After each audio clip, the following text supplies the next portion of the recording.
Feeding Sheep or Amusing Goats? By Charles Spurgeon.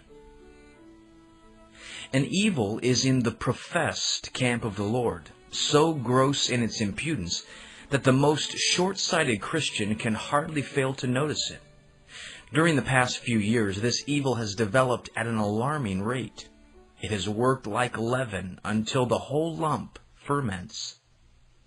The devil has seldom done a more clever thing than hinting to the church that part of their mission is to provide entertainment for the people, with a view to winning them. From speaking out of the gospel, the church has gradually toned down her testimony, then winked at and excused the frivolities of the day. Then she tolerated them in her borders. Now she has adopted them under the plea of reaching the masses. My first contention is that providing amusement for people is nowhere spoken of in the Scriptures as a function of the church. If it is a Christian work, why did not Christ speak of it? Go into all the world and preach the gospel to every creature, and provide amusement for those who do not relish the gospel. No such words, however, are to be found. It did not seem to occur to him. Where do entertainers come in? The Holy Spirit is silent concerning them. Were the prophets persecuted because they amused the people, or because they confronted them? The concert has no martyr role. Again, providing amusement is in direct opposition to the teaching and life of Christ and all his apostles. What was the attitude of the apostolic church to the world? You are the salt of the world, not the sugar candy. You are something the world will spit out, not swallow. Had Jesus introduced more of the bright and pleasant elements into his teaching, he would have been more popular.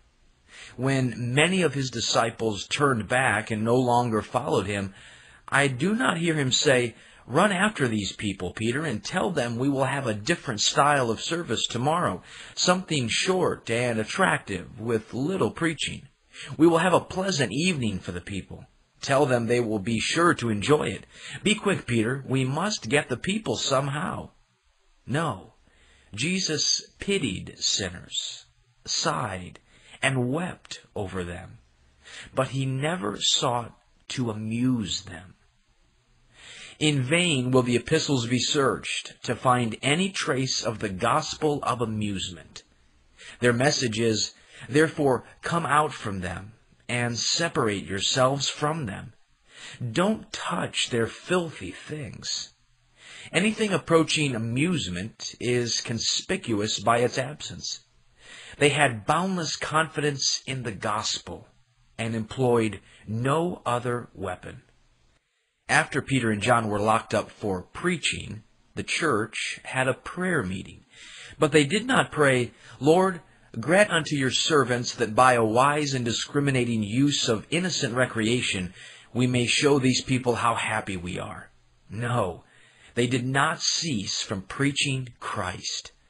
They had no time for arranging entertainments.